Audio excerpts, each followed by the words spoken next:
sa aking daily vlog. And for today's video guys ay yan po ko ngayon guys sa may barangay San Francisco, Canaaman. So dito po ako ngayon magsisimula mag-ikot dito sa may Zone 1 muna.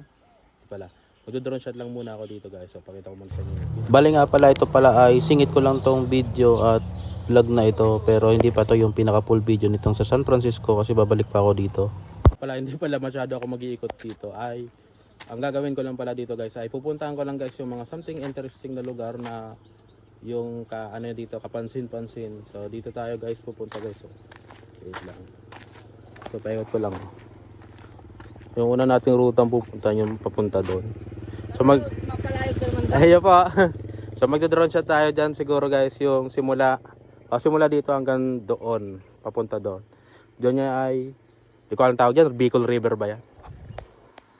So puntahan muna natin yung pupuntahan. Baba lang tayo diyan. Papunta doon sa may tabing ilog. Dito ko pala pinarking ang aking motor guys. Dito. Pakita ko sa inyo naman. So pag pumunta kayo dito guys, ay isa to guys sa something interesting na pwede nyong puntahan. Itong tabing ilog na to. So ang ganda kasi ng ambience din dito guys. Oh. Tignan nyo yun guys. Oh. Parang ang ganda dito guys mangisda eh. Lawak ng ilog nila. Oh. Prepare muna natin yung ating drone. And ito yung gimbal natin. Ito naman yung ating tubig. So papalipad tayo ng drone mula doon. Tapos puntahan din natin doon. At konting silip tayo doon sa kabilang yon. Ang alam ko San Nicolas yun doon. O doon pa yun. So yung San Nicolas. Basta pupunta tayo dyan sa kabila guys. Sa susunod na vlog. Hindi ko alam kung kailan yung susunod. Basta plano ko rin yung puntahan guys sa kabila. Nakapunta na ako dyan dati kasi wala pa akong drone shot. Wala akong pang drone shot and di pa ako masyadong nagsasalita doon.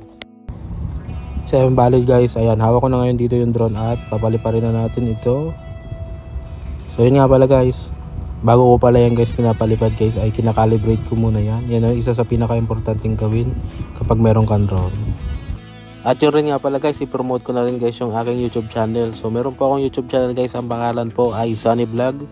So dito po ay nag-upload din po ako guys ng mga travel vlog na ginagawa ko and other vlogs po. So sa mga gustong manood sa YouTube ng aking mga content ay maaari nyo po rin akong bisitahin dito. At ilalagay ko po yung link dyan sa may comment section.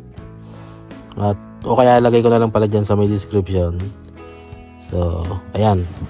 So guys, baka naman subscribe nyo naman ako guys. At sa mga pala nakakapanood dito ng mga taga Barangay San Francisco, guys, baka pwede nyo naman supportan ako sa pamamagitan ng pag-hit ng like or heart reaction, pag-share at pag-follow sa akin.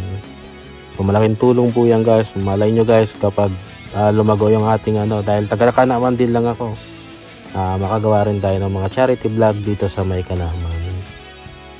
So ayan. Ngayon pala magpapasalamat na ako sa lahat ng sumusuporta. Alam nyo guys, sa pag-ikot-ikot ko dito sa Canaaman, marami ditong barangay sa Canaaman na may mga iba't ibang dating pangalan. So isa na dyan guys, itong Barangay San Francisco nga. Nakilala rin pala ito sa tawag noon na Bawa. And nagtanong ako kung bakit tinawag itong Bawa. At sabi, ayon sa matatanda, tinawag daw itong Bawa dahil noong unang panahon daw ay itong lugar na ito ay bahain. Bali ang salitang Bawa pala ay naiugnay sa mababang lupa, kung saan kapag daw mataas ang tubig sa ilog at sa may mga palayan, itong lugar daw ito ay binabaha. Yan yung isa sa mga tinanong ko at sabi nila totoo naman daw yun. Pero guys, mga may nakakaalam pa, baka pwede nyong sa mga taga Barangay San Francisco, baka maaari nyo pa kaming paliwanagan about dito sa may Barangay San Francisco, bakit tinawag itong Bawa. Baka meron pa kayong another explanation about this. And yun, I hope na ilagay nyo dyan sa comment section kung pwede, dahil babalik pa naman ako dito para gumawa ng kabuuan vlog, pero baka medyo matatagalan pa. Pero ayun, para may reference na rin ako guys. So So napadayo lang talaga ako dito. Actually ang punta ko talaga ay business, pero dahil sa may free time pa tayo ay trinoy ko na lang dito ang vlog, parang ipasyal ko rin yung mga hindi pa nakapunta dito. So itong nasa part na to, kabilang ito, hindi ko alam kung part pa to ng Bawa. At yan, tinignan ko lang, mali pala yung sabi ko kanina, di pa pala ako napunta dito, sa kabila pala ako nakapunta. Doon pala yung sa barangay San Nicolas. Ayun nga pala guys, at sa susunod nga pala guys, mag-iikot pa ako dito sa may barangays San Francisco, at ayun, alamin natin kung ano yung mga talagang mga produkto dito at yung mga lugar pa na kailangan natin talagang mabisita. So sa comment section guys, baka pwede nyo ilagay dyan. So lipat naman tayo guys. So daming tanim pakuan, dami na rin bunga. So ayan guys, palit naman tayo ng lugar. So ang target naman natin ay yung school. So ayan, tamang drive. Lagi nga pala guys sa mga nagbumotor, huwag nyo kakalimutan na mag helmet.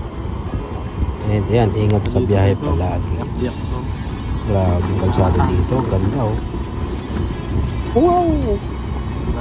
May mga design sa gitna, may mga biyak. Sunod na target destination natin dito guys ay yung kanilang barangay hall. Hanapin na natin. Nakakuha na tayo mo. Bali nga pala guys, sa mga gusto makapanood ng full video dito guys, ay maaari nyo bisitahin sa aking YouTube channel. Ang pangalan po ay Sunny Baron, Sunny Vlog pala. Yun nga pala guys, pansamantala ko muna itong puputulin para ilagay ko na lang sa part 2 kasi masyadong mahaba na yung video and baka mawala tayo sa recommendation. So hanggang dito muna guys, see you in the next video guys.